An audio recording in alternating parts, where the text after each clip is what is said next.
Sa isang nakakagimbal na balita, kumpirmadong may kaugnayan si Pangulong Kuting Jr. sa mga transaksyon ng iligal na droga ayon sa isang lihim na ulat na inilabas ng isang maaasahang source. Ang ulat na ito ay naglalaman ng mga detalyadong impormasyon ukol sa umano'y partisipasyon ni Kuting Jr. sa malawakang operasyon ng iligal na droga sa bansa na lalong nagpapalala sa imahe ng administrasyon. Ayon sa ulat, may mga dokumentong nag-uugnay sa Pangulo sa ilang kilalang personalidad sa drug trade na nagbibigay daan sa mas malalim na pagkakakulong ng bansa sa problemang ito. Dagdag pa rito, pinatindi ang balitang ito ang alingas-ngas sa lipunan, lalo na't nangako ang administrasyon na paiigtingin ang kampanya laban sa droga. Maraming sektor ang bumatikos sa umano'y pagkakasangkot ng Pangulo, habang ang ilan namang mga kritiko ay matagal nang nagdududa sa sinseridad ng administrasyon sa laban kontra droga. Maraming mamamayan ang nagiging palaisipan kung ano ang magiging susunod na hakbang ng gobyernong mataas ang pagbubunyag na ito. Samantala, nananatiling tikom ang bibig ng palasyo hinggil sa isyu, ngunit inaasahang maglalabas ito ng opisyal na pahayag sa mga susunod na araw. Maraming eksperto ang nagsasabi na ang kaganapang ito ay maaaring magdulot ng malalim na krisis pampolitika sa bansa na posibleng magresulta sa panawagan para sa masusing imbestigasyon at posibleng pagsampa ng kaso laban sa Pangulo. Ang publiko ay patuloy na nag-aabang ng mga susunod na pangyayari habang patuloy na nagiging usap-usapan ng issue na ito sa bawat sulok ng bansa. At yan nga ang balitang ating pagkakatutukan. Ngunit bago ang lahat, siguraduhin mag-subscribe at i-hit ang notification bell para sa patuloy na pagtutok sa mga sulip ng bagong balita sa tunay na boses ng masa.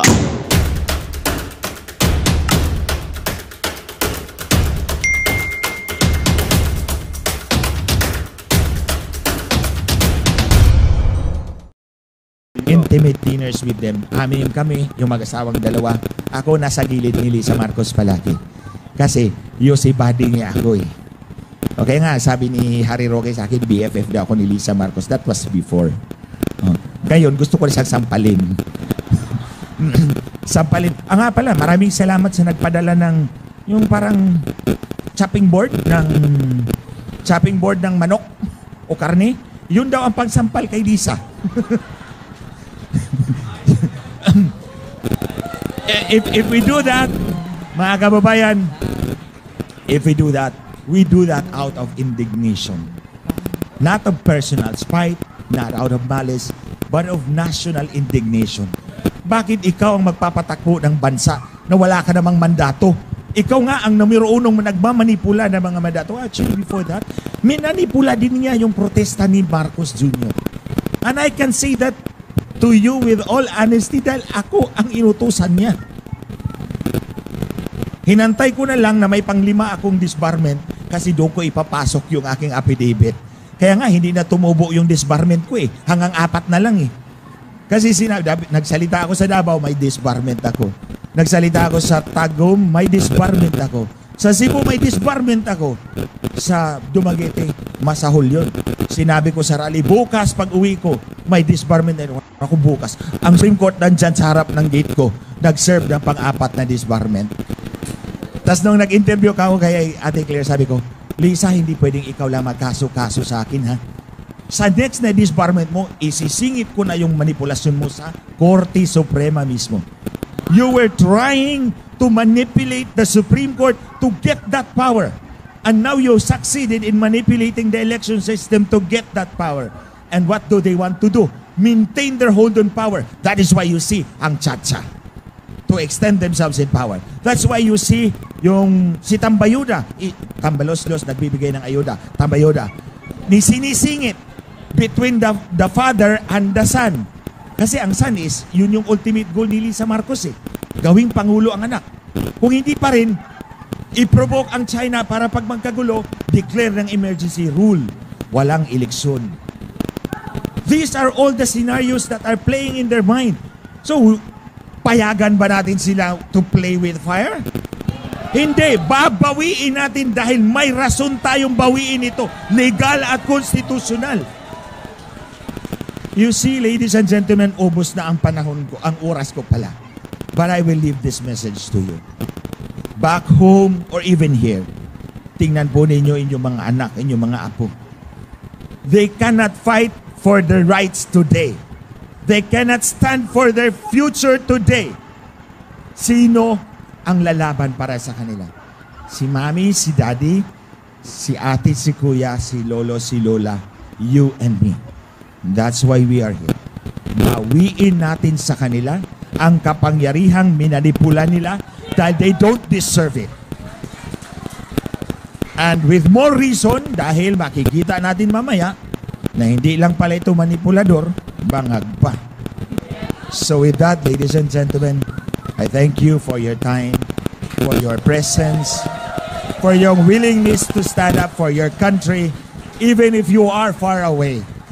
Because wherever a Filipino is, our heart will always be for our beloved country. Thank you, ladies and gentlemen. Maraming salamat, Attorney Glenn Chong, for your speech. Alam nyo mga kababayan, si Attorney Glenn, marami na po yung pinagdaanan. Maraming mga kaso at may mga disbarment cases pa. Yet, he remains to be here. Kaya palakpakan po natin, one more time, Attorney Glenn Chong.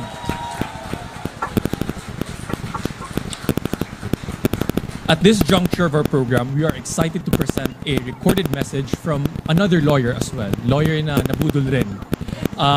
He is the former executive secretary of the Marcos Jr. administration.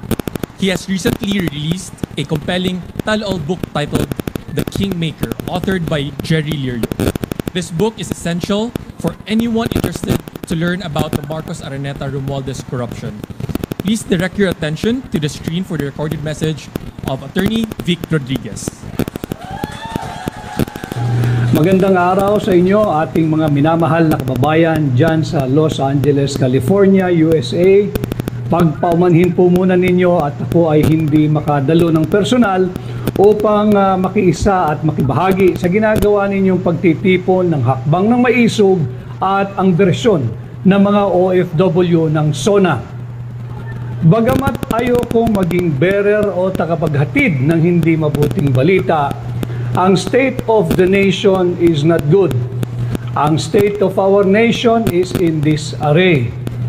This government has brought us on the brink of war with our giant and superpower neighbor China. A war na hindi gusto ng kahit na sinong Pilipino. Isang digmaan na napipinto na wala tayong kapana-panalo. Ayaw natin ng digmaan dito sa hakbang ng maisog.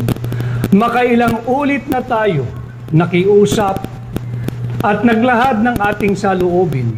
Subalit ito ay patuloy na pinipigil at sinisikil ng administrasyon ni Bongbong Marcos.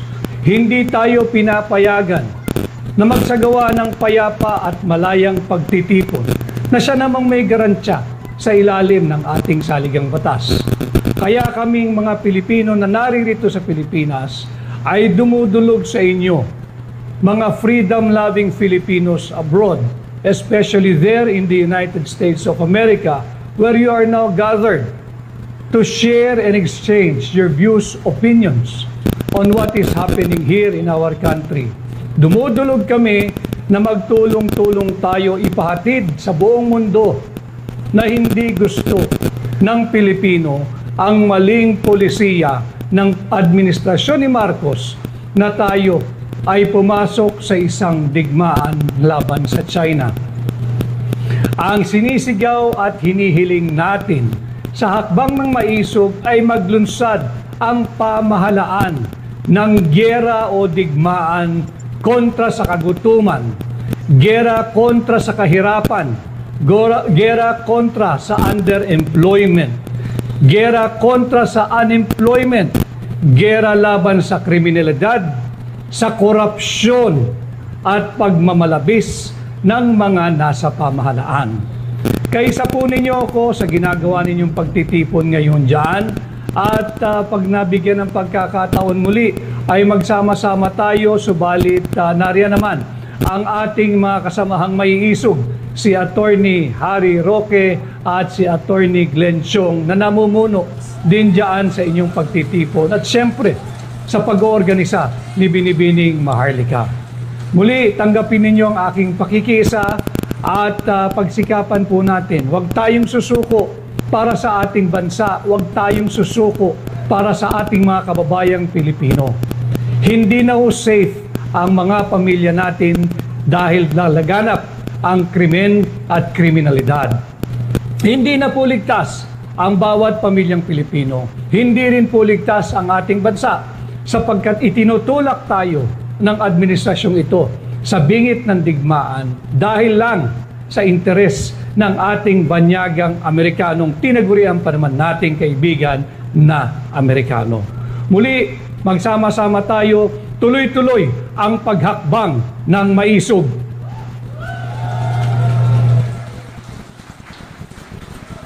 Alright! Nako, alam nyo mga kababayan, si Attorney Rodriguez, Vic Rodriguez, isa rin yan sa nabudol. Di ba, Madam Harlika? Alam nyo, ako ay isa ring Ilocano. Dati rin pong naninindigan ni pinaglaban. Nako, kasama ko ngayon si Binibining Maharlika dito rin sa Amerika para rally natin ang BBM during that time. Isa rin po ako sa mga nagurgur, kumbaga, dahil hindi naman nagurgur, kundi nabudol. Kayo ba nabudol din? Oh my God! Alam nyo, hindi kayo nag-iisa. Marami tayong nabudol. Palakpakan natin ang ating mga sarili! Budol! Budol! Budol! Ayan. Nakakatuwa no mga kababayan. Pero ngayong hapon na ito, gusto ko rin pumalaman ninyo kung ano po ang nangyari po dito sa KOJC USA. So para po magkaroon tayo ng kaliwanagan po kung ano po ang mga pangyayari dito sa Amerika, sa KOJC, tawagin po natin ang Executive Minister. Walang iba po kundi ang ating Brother Minister Fernando Tagyang.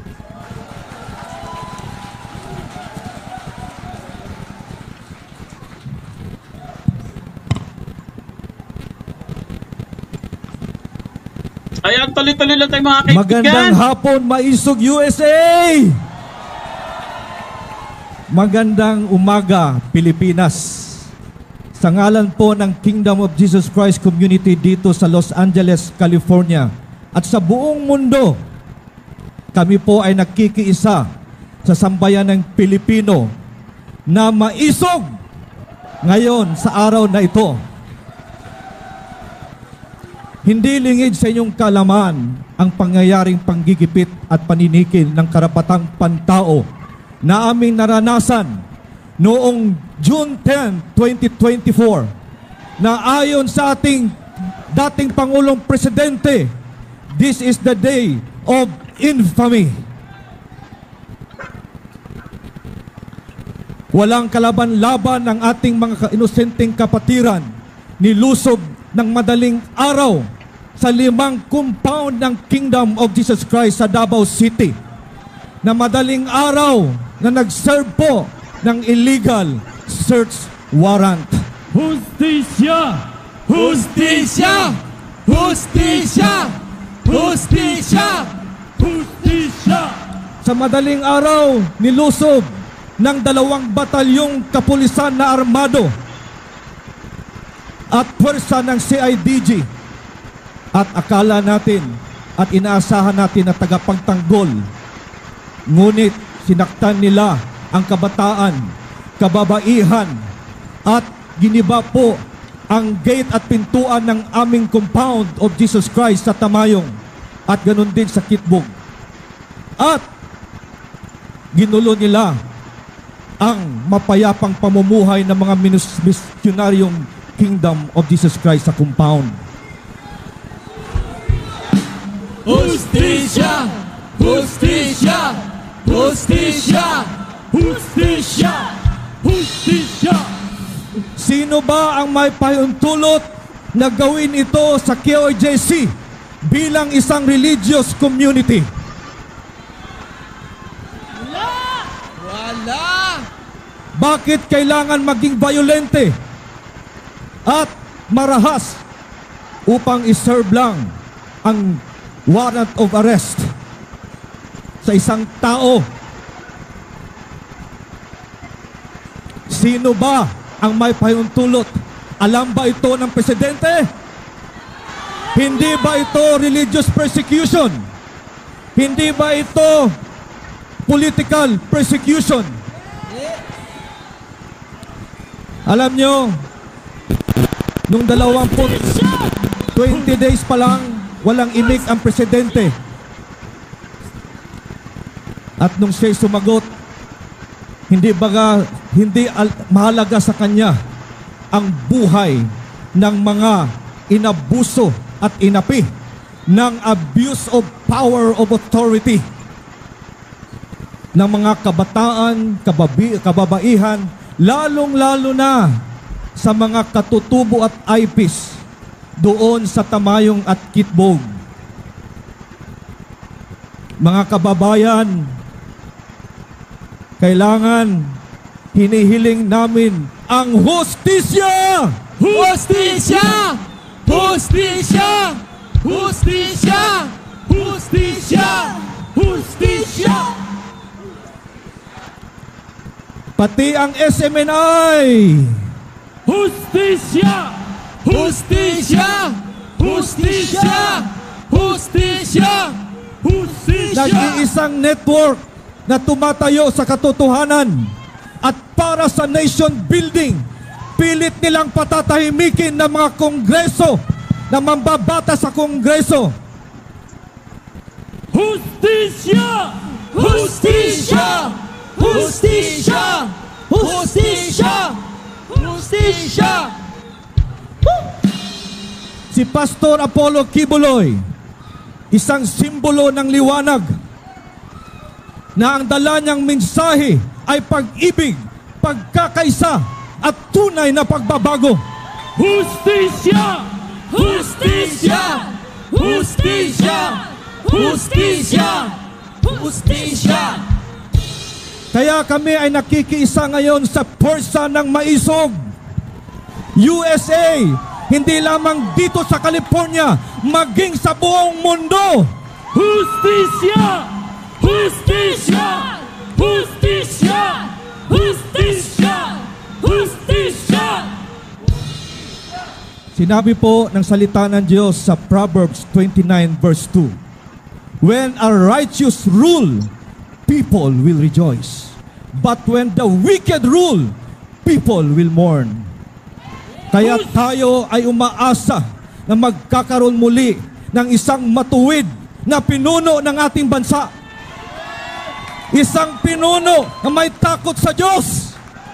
Isang pinuno na kung saan binibigyan ng kahalagahan ang karapatang pantao. Kaya naniniwala kami sa ngalan po ng aming spiritual leader, ng aming mahal na pastor, Pastor Apollo C. Kibuloy, patuloy ang pananawagan namin sa hustisya. Hustisya! We believe that this is Hustisya! not only the fight Hustisya! of KOJC, ngunit ito ay laban ng bawat Pilipino. Ang pananawagan natin para sa kapayapaan at pantindig ng ating karapatan bilang Pilipino. Kaya tayo ay humihiling ngayon, umaasa ng isang divine intervention sa bansang Pilipinas na magkakaroon tayo ng isang matuwid na leader na siyang magdadala sa atin ng tunay na kapayapaan, tunay na pagbabago. Kaya kami po ay nakikiisa at magkakaroon nawa ng mas malalim na kahulugan ng ating pambansang awit. Sa manlulupig, di tayo pasisiil. Mabuhay ang maisog. Mabuhay ang Pilipino. Mabuhay! Mabuhay si Pastor Apollo C. Kibuloy. Mabuhay! Tayo at nalaban tayo para sa Diyos at sa Pilipinas nating mahal. Mabuhay! Mabuhay ang bansang Pilipinas! Hustisya! Mabuhay tayong lahat, mga kababayan! So let us now witness another intermission number kasi alam ko nagiinit na kayo kaya Mabuhay tayong lahat mga kaibigan. Paki-check po yung sounds natin, yung audio. Paki-press 1 po. Kung okay ba yung audio natin guys, paki-press 1 kasi may nagsabi wala daw tayong sounds. Paki-press 1 po kung okay po yung audio. Maraming salamat. panuorin naman natin, pakinggan natin ang Kingdom Musicians for an intermission number. Woo! Justisya!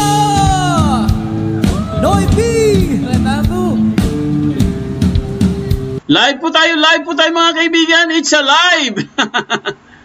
Mabuhay mga maisog, mabuhay. Kakantahan muna sila, nagkakantahan. Corazon Austero, hello. Corazon Austero, Virginia Malonzo, Leonida Pakingan, mabuhay. Ayan si Lynn Marie, Steve de Guzman, HJ Connect TV Vlog, Sandra Escolano, Jenny Jarumay, Mercedes Samala, Aphrodisia Valoria, Florine Andrada, Arcel Moore, Michael Agzulio, Aileen Sipaco. Ayan. Check lang po yung audio natin, ha? Oo, nagkakantahan muna sila, guys. Kaya mag-shoutout muna tayo sa ating mga kababayan dyan. Kaya Nympha Nerza, kila Annabel Martizano, Avita Musqueda Avit, Imelda Lucion, the Violet Kitchen, si John Michael, Corazon Austero, mabuhay ang Pilipinas! Naku, mabuhay po ang Pilipinas, mga kaibigan. Ayan, tuloy-tuloy lang tayo. Si Manny Dizon, Virginia Gregorio Socrates Fojeda, okay na? Ayan, okay na ba? Thank you very much. Ayan, tuloy-tuloy na tayo, guys. Ikaw mamatay, o alam ko ang sikreto, kaya nandito pa't buhay. Sabi nila, may anting-anting ako. Lea Casinilio, ang ganda pakinggan, watching from Liloan, Cebu. Ingat, oy, amping-amping dyan ha, mga taga Liloan, Cebu. Lorna Pergason, oh my God, grabe bangag talaga. Bangag na bangag. Nesitas Dimalig, MB Caloy, Alvin Lopez, Ruben Kaiton, Inang Bayan, John Michael Abiola, Biota Galban, Corazon Austero, hello.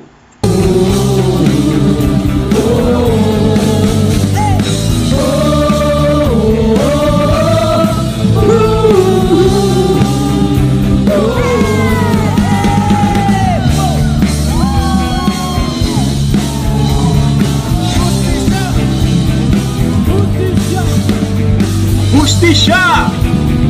Justisya!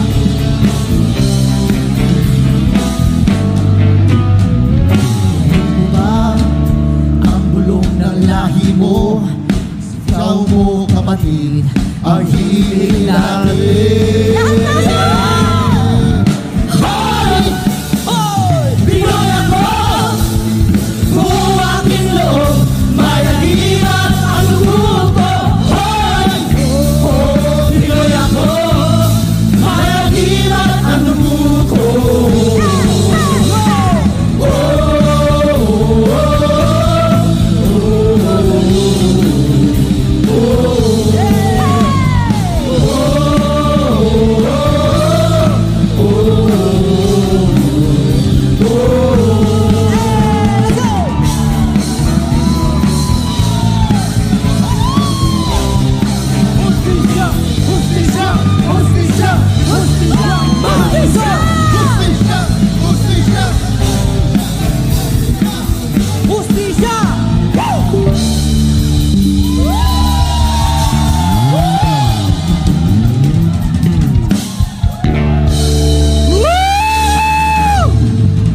Pinoy ako!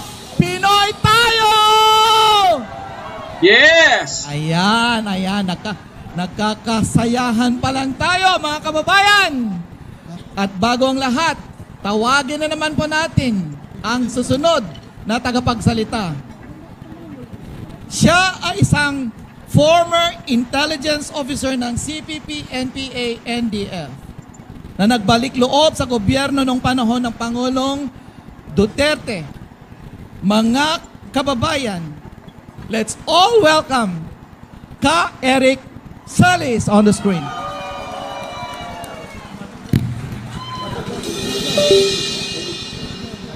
Si Ka Eric po, mga kaibigan.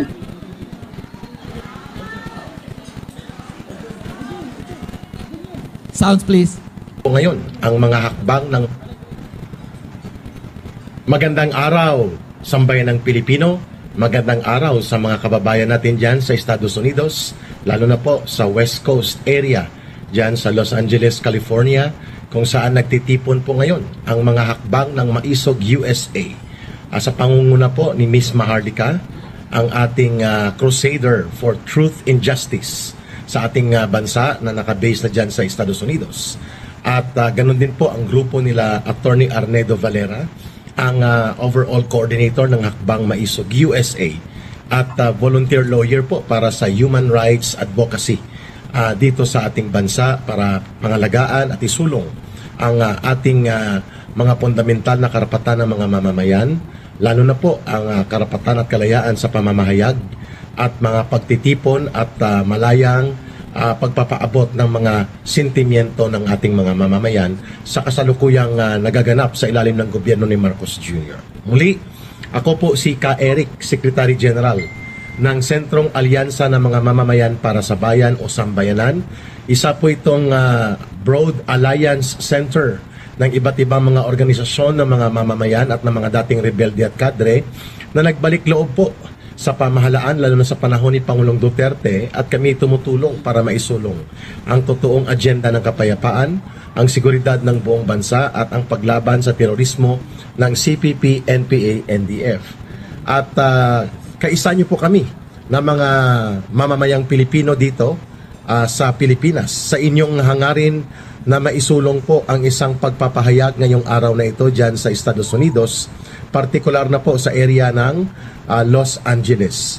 Sa pangunguna po ng inisyatiba ni Miss Maharlika, katuwang na po ang iba pang mga Filipino community groups and organizations sa Estados Unidos. Others pumunta pa galing sa New York, sa East Coast, na naging kasama ko din doon sa pagkilos sa harap ng International Office ng United Nations doon sa New York, upang idulog naman ang malaganap na at sistematiko na paglabag sa mga karapatang pantao, pandaigdigang mga makataong batas o international humanitarian law at international covenant for civil and political rights, na kung saan ay lantaran at walang pakundangang nilalabag po ng instrumento ng Estado sa kumpas ni Ginoong Marcos Jr.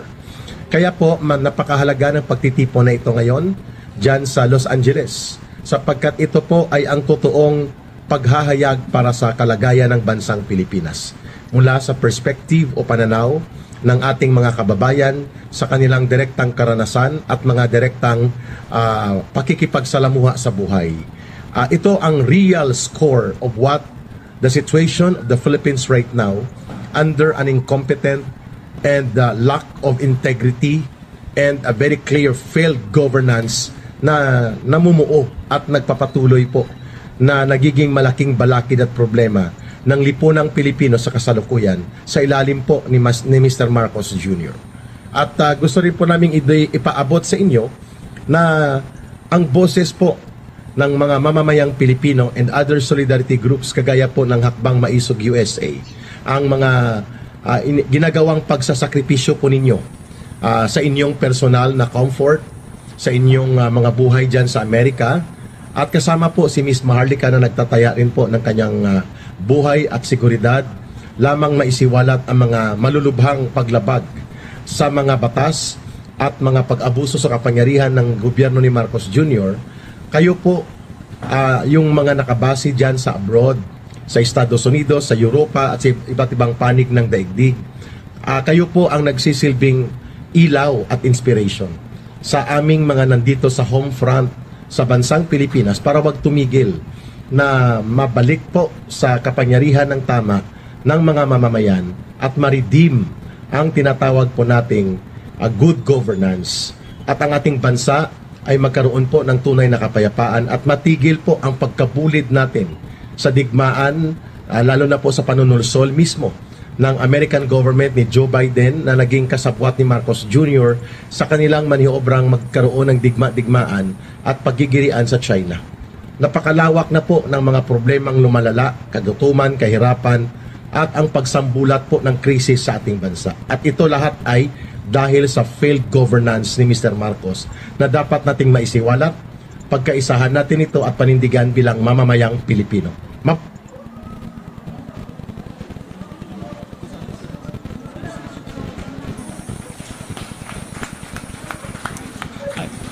Ayan mga kababayan, I hope everyone is enjoying their meals. Pero before I introduce our next speaker, I want to draw your attention to the raffles. So meron po tayong ticket para sa ating paraffle na binibenta. I think the booth is outside. I think one ticket is $5. If you want to buy 5 tickets, then it's $20. So if you're interested to buy our raffle products or to get a chance to win for these prizes, then please do so. Before I introduce our next speaker, I want you to imagine how we are right now. We have Attorney Glenn Chong who's fighting for electoral reforms. Si Ka Eric naman, he's fighting for anti-communist movement. And our next speaker is someone who's fighting against illegal drugs. Mga kababayan, magandang balita ang hatid namin sa inyo ngayong araw. Sa pagtatapos ng aming balitaan, nagbigay kami ng mga mahalagang impormasyon. Maraming salamat sa pagtutok at pagsuporta sa aming programa. Huwag kalimutang manatili sa mga susunod na araw para sa mga bagong balita at mga kwento na dapat nating abangan. Mula sa Boses ng Masa, magandang araw Pilipinas!